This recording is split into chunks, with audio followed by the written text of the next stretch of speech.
नमस्ते प्यारे बच्चों। आज की इस खास प्रस्तुति में आप सभी का बहुत बहुत स्वागत है। मैं हूं आपकी दादी और मेरे साथ यहाँ चिंटू और पिंकी भी हैं। आज हम ना एक बहुत ही जादुई और एकदम अनोखी दुनिया की सैर करने वाले हैं। जरा सोचिए, एक बिल्कुल हरा भरा खूबसूरत सा जंगल हो और उसमें अचानक से एक फ्यूचरिस्टिक मशीन आ जाए। है ना कमाल की बात।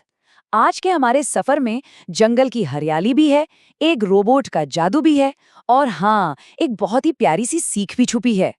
तो चलिए बिना किसी देरी के इस रोमांचक कहानी की शुरुआत करते हैं।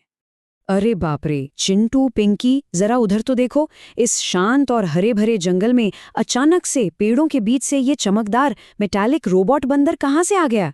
जंगल के सारे जानवर भी इसे देखकर एकदम हैरान रह गए हैं। मतलब उसकी आंखें देखिए कैसे चमक रही हैं और पूरा शरीर लोहे का बना हुआ है। आप जो नन्हे दोस्त हमें देख रहे हैं वो भी पक्का चौंक गए होंगे कि भाई एक मशीन वाला रोबोट इस प्यारे से प्राकृतिक जंगल में आखिर कर क्या रहा है। और पता है सबसे हैरानी की बात क्या थी? ये रोबोट बंदर ना बहुत ही ज्यादा घमंडी था। वो अपनी उस तेज और मशीनी आवाज में पूरे जंगल में चिल्ला चिल्ला कर कहने लगा, मैं सबसे तेज सबसे स्मार्ट हूं। अब उसकी इस भारी और तेज आवाज से बेचारे मासूम जानवर तो बुरी तरह डरी गए। वो रोबोट बस पेड़ों पर उछल कूद करता और अपनी ताकत का दिखावा करता रहता। उसे लगता था कि बस मशीन होने की वजह से वही इस पूरे जंगल में सबसे महान और ताकतवर है। लेकिन रुकिए, जंगल के सभी जानवर डरे हुए नहीं थे। हमारा ये छोटा सा प्यारा और रूई जैसा मुलायम खरगोश ना बहुत समझदार था। वो बिल्कुल शांत खड़ा रहा और अपनी बड़ी बड़ी चमकदार आंखों से उस अजनबी को बड़े ध्यान से देखने लगा। उसने एक ही पल में नोटिस कर लिया कि भाई ये कोई आम या असली जानवर नहीं है, बल्कि एक मशीन है जिसे अपनी बनावट और ताकत पर कुछ ज्यादा ही घमंड हो गया है। अब असली परेशानी तो यहाँ से शुरू हुई। ये रोबोट बंदर पेड़ों से सारे मीठे आम और केले तोड़ता और अकेले ही मजे से चट कर जाता, किसी को एक फल तक नहीं देता था। वहीं दूसरी तरफ हमारे समझदार हाथी दादा का एक नियम था, जो दरअसल पूरे जंगल का ही नियम था कि सभी चीजें आपस में मिल बांट कर खानी चाहिए। लेकिन क्या उस रोबोट ने इस नियम को माना? बिल्कुल नहीं। उसका ये स्वार्थी बर्ताव जंगल में सभी को बहुत दुखी कर रहा था। जब हाथी दादा ने उसे प्यार से समझाने की कोशिश की तो जानते हैं उस रोबोट ने क्या जवाब दिया? उसने बड़ी ही जिद और घमंड में आकर कहा, मैं मशीन हूं, मुझे कोई नहीं रोक सकता। अब आप ही बताइए। उसकी इस ठंडी मशीनी सोच में दूसरों की भावनाओं के लिए तो कोई जगह ही नहीं थी। उसे बस खुद से और अपनी ताकत से मतलब था। वो जंगल के इस प्यार भरे माहौल को बिल्कुल भी समझ नहीं पा रहा था। पर भाई, हमारा छोटा खरगोश हार मानने वालों में से थोड़ी ना था। उसने एक बहुत ही शानदार तरकीब निकाली। बच्चों, ध्यान से सुनना। उसकी योजना के 3 हिस्से थे। पहला कदम, समस्या को बहुत ध्यान से समझना। दूसरा कदम, ताकत की जगह अपने दिमाग का इस्तेमाल करना, क्योंकि रोबोट तो लोहे का था ना, उसे ताकत से हराना तो नामुमकिन था। और तीसरा कदम, उस रोबोट के घमंड को सीधी चुनौती देना। चलिए देखते हैं कि इस शानदार योजना ने आखिर काम कैसे किया। अगले ही दिन खरगोश पूरे कॉन्फिडेंस के साथ उस घमंडी रोबोट के ठीक सामने जाकर खड़ा हो गया। उसने अपनी उसी प्यारी सी मुस्कान के साथ उसे एक चुनौती दी और पूछा, अगर तुम सच में सबसे स्मार्ट हो तो क्या तुम मेरी एक पहेली सुलझा सकते हो? और हाँ, उसने एक शर्त भी रखी। शर्त ये थी कि अगर रोबोट ये पहेली हार गया तो उसे अपने सारे फल जंगल के सभी जानवरों के साथ बांटने ही पड़ेंगे। अब रोबोट तो अपने घमंड में इतना चूर था कि उसने बिना सोचे समझे तुरंत हाँ कर दी। और फिर खरगोश ने पूछा वो जादुई सवाल। उसने कहा, ऐसी कौन सी चीज है जो बांटने से बढ़ती है?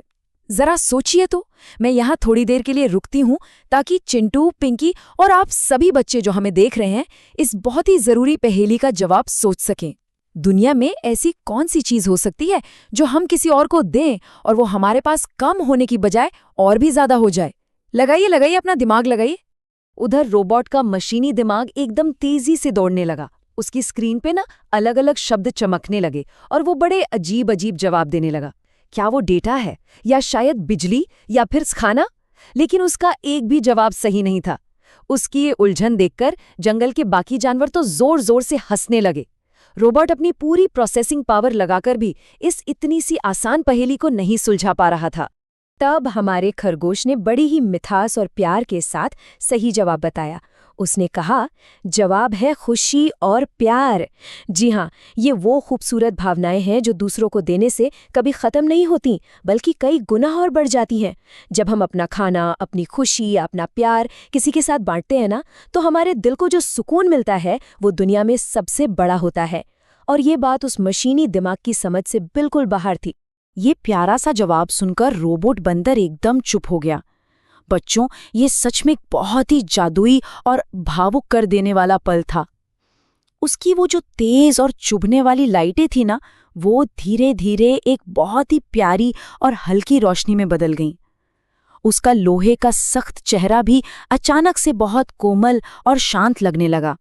सोचिए, एक मशीन होने के बावजूद उसे जिंदगी की सबसे बड़ी सच्चाई समझ में आ गई थी। फिर उसने अपनी धीमी और बहुत ही नर्म हो चुकी मशीनी आवाज में कहा, मैं समझ गया, अकेले सब कुछ अपने पास रखने से सच्ची खुशी नहीं मिलती। उसे अब पूरी तरह से एहसास हो गया था कि उसका स्वार्थीपन उसे अंदर ही अंदर खाली कर रहा था। ये एक बहुत बड़ा बदलाव था। एक घमंडी रोबोट अब अपनी गलती मान रहा था और सही मायने में अंदर से स्मार्ट बन रहा था। और फिर बच्चों, सब कुछ हमेशा के लिए बदल गया। जहां पहले दिन वो घमंड से भरा हुआ था, वहीं दूसरे दिन की उस पहेली ने उसकी आंखें खोल दी। तीसरे दिन से ही उस रोबोट ने अपने तोड़े हुए सारे सेब और केले जंगल के जानवरों के साथ बांटना शुरू कर दिया। और चौथे दिन तक आते आते तो वो सब एक साथ खा रहे थे, खेल रहे थे और खूब हंस रहे थे। वो रोबोट अब जंगल का सबसे अच्छा दोस्त बन चुका था। तो प्यारे बच्चों, आज की इस कहानी वाली शानदार प्रस्तुति से हमने क्या सीखा? यही ना कि सच्ची खुशी बांटने में होती है, ना कि सब कुछ सिर्फ अपने पास रखने में। चाहे हमारे पास ज्ञान हो, कोई खिलौना हो या फिर कोई मीठा फल ही क्यों ना हो, जब हम उसे दूसरों के साथ बांटते हैं तो वो प्यार में बदल जाता है और हमारी खुशी कई गुना बढ़ जाती है। बस यही जिंदगी का सबसे अनमोल जादू है, जिसे हमें कभी नहीं भूलना चाहिए। मुझे पूरी उम्मीद है कि इस रोबोट और खरगोश की जादुई कहानी ने आप सभी का दिल जीत लिया होगा। अच्छा, जाने से पहले एक बात जरा सोचिए। आज दिन भर में ऐसी कौन सी खास चीज़ या खुशी है जो आप किसी और के साथ बांट सकते हैं? इस बारे में ज़रूर सोचिएगा। और हाँ, जो भी बच्चे ऐसी ही प्यारी प्यारी प्रस्तुतियों से कुछ नया सीखना चाहते हैं, वो अभी सब्सक्राइब का लाल बटन दबाएं, घंटी का आइकन दबाना बिल्कुल ना भूलें। हमेशा ऐसे ही मुस्कुराते रहें और खुशियाँ बांटते रहें। Bye bye.